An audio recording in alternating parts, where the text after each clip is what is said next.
Today, we're talking about trauma. I know, surprising. I'm Micah, a licensed therapist, and here we like to talk about horror. We're checking out 3 movies that are all named Trauma. Oh god. Ugh.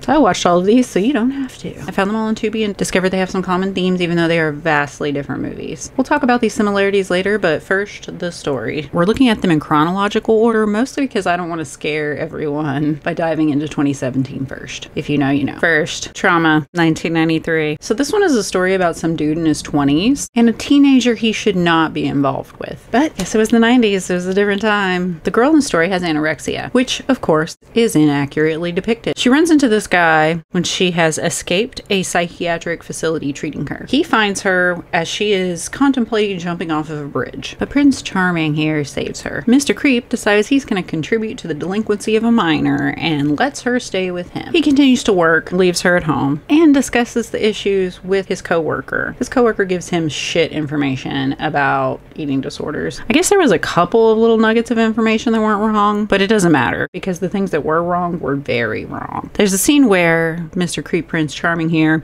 finds the remnants of a binge, and it's literally like she just threw food everywhere while she was eating. Went straight Cookie Monster. There's like raw eggs, there's all kinds of crap everywhere. People with eating disorders generally want to hide what's going on. They're a little more subtle than that. They don't want people to know what they're doing so that someone won't stop them. And there's a whole lot of shame in it. So this is just like extra stupid.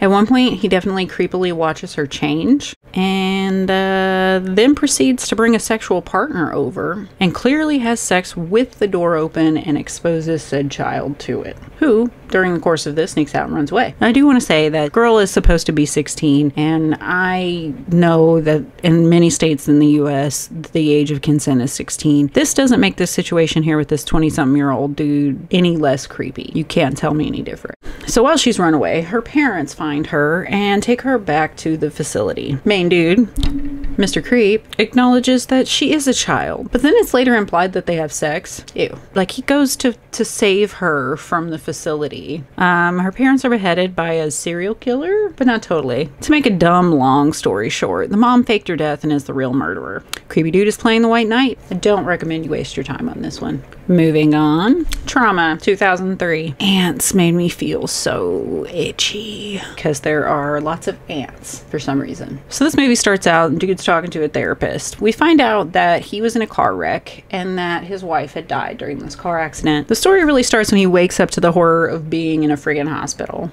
He ends up drawing on his wall, whatever, gets released. Meets his landlady person and makes friends with her. Apparently dude's got a thing for ants. I don't know. I feel like they were trying to go for something very symbolic and meaningful here, and it just fell flat. So the singer is found dead, and a lot of people think that it's our guy. Overall, movie is a long, drawn-out crap story trying to be Jacob's Ladder. We find out that he's kind of a stalker of the singer. It's very confusing and boring. This movie I found to be very confusing in a boring, stupid way. He ends up having sex with his landlady. The singer's manager on TV ends up coming for him because he thinks he's the one that killed him. Then there's some dreams with some ants flooding in. He hallucinates the ants. I don't know, man. I've got a mild ant problem in my house right now, and I'm not about this. So turns out, after all this dumb stuff that we see, dude was so messed up and such a stalker of this singer that his wife decided that she was going to fake his own death. They were taking it back to the original situation. He remembers her dying in the accident. You know, our memories can be messed with a little bit sometimes. But he actually threw her out of the car on the side of the road when she was yelling at him. And this was prior to the wreck. So how do we find this out? She comes back and finds him and tells him that that was what she did. Cool. So he was a stalker, but didn't kill the singer in question. This story goes in a bunch of different directions, and I'm like, why? Unnecessarily complicated. He does end up murdering the landlady. I don't remember why. Goes crazy or something. I think the trauma was the car wreck or the trauma of the wife being married to him. I don't know, man. That's it. All right, save the worst for last. Trauma 2017. I'm sure some of you are familiar with this. It falls into the realm of some of the more disturbing, extreme horror. This is a Chilean movie, and I learned about this one a ways back. I was doom scrolling, saw a comment that the first part of this movie was worse than the entire movie, a Serbian film. If you know the movie like I do, I was like, no way. But yes way. First time I tried to watch this one, I got through the opening scene and just had to take a break. A long break. I think it was well over a year before I felt strong enough to try again. I suppose I was feeling particularly sensitive that day or something. This time I actually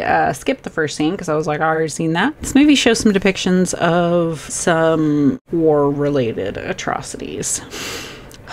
Okay. I don't think I can really describe what happens for everybody's sake. I'm gonna try. So there's a woman being tortured and her adolescent son is forced into the equation sexually. Then the mother is killed and the actions of the son continue even after she's dead. And it went from involuntary to voluntary. That's the best I can do. It's jarring and stomach churning. Anyway, so I learned in my second attempt that was arguably probably the worst part of the movie. Continues as we watch 4 women take a trip to a cabin. There is a sex scene sprinkled in here that's not horrifying, but I will say it was weird to go from something so messed up so fast to something that's normal but pornographic in nature. Not sure what they were trying to do there. The women are one part of the story, and Monster Man, who was the son in the opening scene, is another part of the story. He's older now. Stories end up intertwining. Trigger warning for rape, sexual assault, extreme violence. So this guy and his son, who he has already a really messed up relationship with, break in and assault some of the women violently. Pretty rough. Full disclosure, didn't watch every second of this. Didn't need to. I've seen plenty of that. I know what happens. Wasn't it?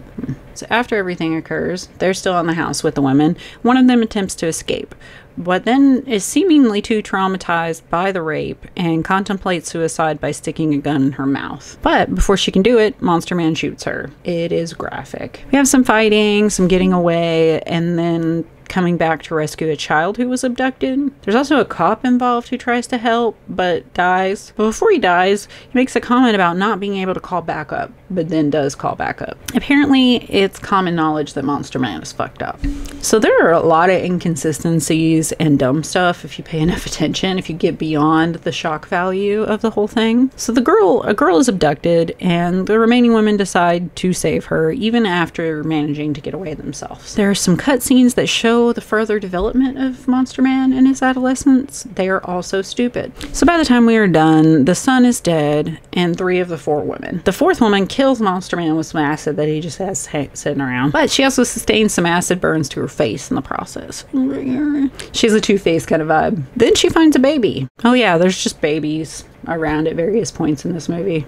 You don't see anything happening to them, but it's the implication. Presumably, this baby is somebody's. I don't know who. There's a woman chained up down there. I don't know if it's her baby and one of them. I don't know. I have no idea. Maybe I missed it. So she decides that the baby has no chance, that it is going to be just like the 2 men that she has killed. So police get there right when she decides to shoot the infant. She's shot by police. Police unload into her. And 2 of the captives, which was a young girl originally kidnapped, they went to go save. And then the other lady who's chained up, who might be the mom of the baby, I don't friggin' know, they escape and the movie is over. Police don't find them. They're just like wandering down the road. Okay, so similarities. Besides the names, all of these movies are based on men and their victimization of various women, just in different degrees of intensity. There's a lot of mental illness. It's primarily trauma influenced. In '93, we have a creep pretending to be a good guy and taking advantage of an unwell teenager. In 2003,